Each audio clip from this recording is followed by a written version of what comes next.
Hey friends, welcome back to the channel. Today I am going to bring you around to where Scott is working. He made like a tiny little retaining wall with a bunch of rocks that we had here on the homestead. And then he's going to put steps going over it. And I thought I would just give you a quick, fast, not really edited kind of tutorial on how he made these little retaining walls. So I'm going to flip the camera around and just kind of let him talk his way through it. Hey guys, Scott here. Rhonda asked me if I would kind of talk through the process of what I did right here. So up there on the deck is the opening for the stairs that will come down on this side of the house. And when we had this addition put on, they did backfill, and you can see the slope under the deck there and the slope along the side of the house over here. So it's elevated quite a bit. One thing that was here at the time, we had a cherry tree. Basically it fell over in a windstorm. If you watch one of our earlier videos, you'd see it. You can see the stump there. So it broke off, fell over. So the original plan was to, to do things differently. Okay, so when we acquired the hot tub and gazebo, I want to start getting into cold plunging and have like a little rinse off station. So I thought, well, this will be a good spot. So I changed what I wanted to do. In order to get that all kind of accomplished, and I'm only about 25% done with this landscaping here, I had to put in this little mini retaining wall. If you've watched some of our videos on the DZ, a lot of these stones are already on our property. So I didn't have to pay anything for them, and they're all different sizes and shapes as you can see them. It's like a sandstone type material or rock that's kind of squarish in general shape. So it makes, I think architecturally, it looks really beautiful.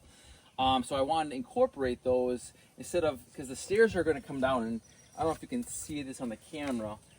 This is essentially, it would be kind of the top of the stairs. So there's, Let me walk over there by you. So I just kind of put that in there as a kind of a starting point, just to get a gauge. So it's a well, you can see the stringer up there. It's 11-inch stringer. So it's just going to clear that retaining wall. So I took into account the depth of the stair and where it was going to land. So down here, I just put in some pavers that we acquired through the process. Seems like when you're doing projects, sometimes people want to give stuff away because you need everything and anything. But I put them down as like a pad for the pavers, the stringers to sit on. So that was kind of where I gauged it all out. So I started first by doing some rough landscaping or removing the dirt. I put it in a pile there. I regret that a little bit because I have to move it again. So, hindsight 2020. But I didn't use anything fancy to dig it out. I used a square type shovel. Okay, so again, I like it so that way I could get a flat surface. And I used a hole for a lot of it. It allows me more precision. I can get flat. I can dig through the material, the dirt, really, really quickly.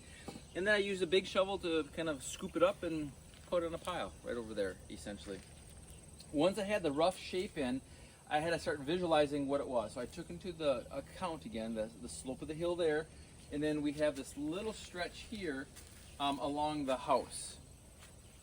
Once that's past here, one of the things, let me step out of the way, what I would like to do, and Rhonda's on board with it, is we want to create like a dry riverbed for this downspout that kind of goes straight down, that kind of curves into the backyard. So that's all the things I was trying to take into account when it's all said and done. So from there, I ran my stringer, okay, and then I started placing some of the larger brick walls. So I put some quite big rocks, like you can't see all of them because they're buried with the rock, but they're big. I mean, they're quite large. Let me hop up here. The one behind your foot is. Yeah, you can see them. So, and big. Some of them up there are even bigger. That was a great big flat one, and I try to use those where I knew there was more earth because they're heavy. They're probably like some of them. That one right there. Some of them are well over 100 pounds. So I figured that was going to help hold that earth back and not move it. On the property when we bought it, we had this. It's like a felt type. It's white, but once it gets dirty, it turns brown, and it's somewhat waterproof. So I laid that down again so soil and dirt and debris wouldn't wash through the rocks. I had a little bit of retaining wall. And then I placed the rocks on top of it. So there's a layer of that white stuff all underneath here. All under the little rocks, the big rocks. You can okay. kind of see it coming out the edges. And then what I did do is where I thought there would be a low spot, I would just poke a hole in it to make sure that there was some drainage, so that wouldn't, Oh, that's a good tip. puddle up underneath there. So I made sure, because it's not a breathable fabric. I mean, it will, but it's very slowly. So I didn't want any issues in the long Break down. It'll break down real slow. Right. So, so from there, I said, so the rocks are not, they're not square, they're not level. It's not like a nice flat thing. So it's like a jigsaw puzzle. So I would go over, we have a couple rock piles. I'd go over there and pick all different sizes, from little ones to big ones, square ones. I tried to get them all as flat, pick the ones that were flat as possible, because some of them, and I picked just because you never know when you need them, they're not all flat. For example, like this guy right here, it's like a triangular wedge, but sometimes these are nice if I'm going into the hillside or I'm doing a few other pieces where I need some. So I grabbed a few of those, but a lot of them are square in nature, so they make for like pretty decent retaining wall type applications. So and then there's other ones these are the extra that I don't need at the moment, so those will either get put back or when I do my little retaining wall over there.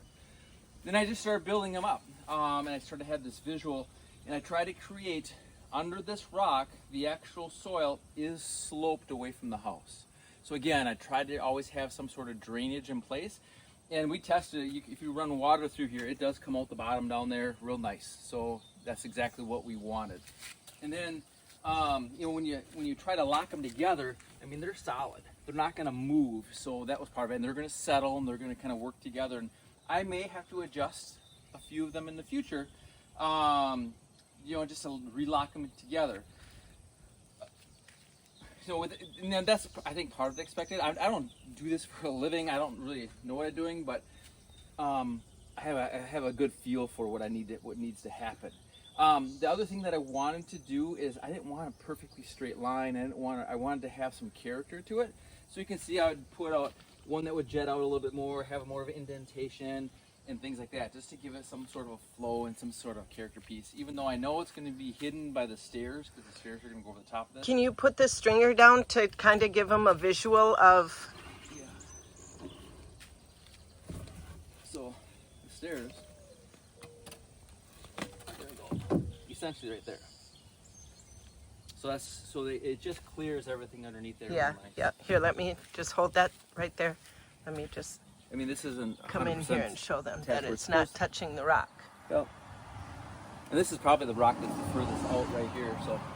And there'll be 4 of those, right? Yep. Coming down from the opening. 16 on center, so 1 on each outside and 2 in the middle. Okay. That will go there, and then there's brackets for that'll hold it to the deck, and so the end piece right here will stick out just a little bit.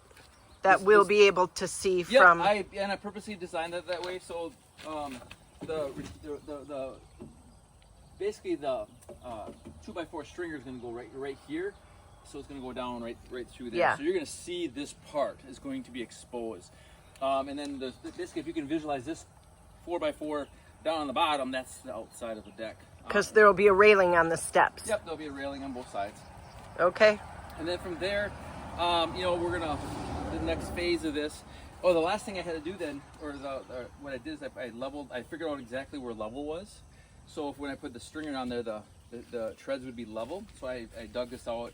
I put sand underneath. You can see the sand there. I leveled it off really nice, tamped it in, so that I had a pretty solid base that's level for the stairs. And then I went through and again we acquired some rocks. These are just like those smooth stone washed rocks. And then I just placed them in there and kind of put them wherever I could see that white fabric to kind of hide it a little bit. And again, just kind of fill it all in. I like the 2 textures together. At first I was just going to do wood chips. Then I'm like, we have these rocks. I really like I kind of did a trial run, and I like the way it looks. The last thing I'll have to do, which I haven't done yet, is I'll have to go through on the back side of this and kind of fill in. You won't be able to see it, but I'll just pop up there so they can see the side from the I'll house. Backfill behind that white fabric. I'll trim the fabric off so you don't see it. And again, I'll pitch this a little bit, but I'll have it almost be like a little valley in there that's gonna run down into the So the water drains. Yeah, there's not going to be a lot of water there. There's the soffit and fascia, or the soffit above, but there's still, if you get a rain coming from this direction, it's going to get water in there, and I didn't want it to wash behind and do some damage. So again, trying to take all that into account, I'll pitch that so that way that's going to drain. I'll use this material here again. I'll put a little like a little valley type thing in there so it drains down into the dry riverbed. Then I'll take behind the stones back here. I'll lift it up. I'll backfill a little bit behind there. I'll trim it off and I'll put mulch right up to the rock. Yeah, so you won't see any of that white when we're done. And then the next phase of this will be to take. You can kind of see how it dips way down in there. Let me get over here so you can get a better. Yeah, there I you filled go. it in a little bit already, but like when they backfilled, there was a tree here, so they couldn't backfill right up to it. So they left this basically ground level with me to deal with it later, which I am. I'm not, that it was what we did at the time. But I'll take these same rocks and make a little tiny retaining wall, like just a 6-inch one. So again, we could, just kind of tie it all together, and then where this dirt pile is will be a future like just outdoor rinsing station and a cold plunge area in this little guy here. So that's kind of, I'll figure out how to landscape that one. So once I get to that point, but that's where we're at right now. The next phase for me is to start getting those stringers on and getting the stairwell put on, which is long overdue. It's awesome. Your wall looks amazing. For not really having the knowledge, you did a great job. Thank you. Thanks for walking us through it. Yeah, no problem. All right. See ya. Well, that's it for today's video, you guys. Thank you so much for hanging out with Scott and I as he went over a quick little tutorial of how he built that retaining wall and did some landscaping. I hope that it inspired you to do some landscaping in your own yard. I hope that you enjoyed watching. And as always, I hope the sun is shining where you are, and we'll see you on the next video. Bye, friends.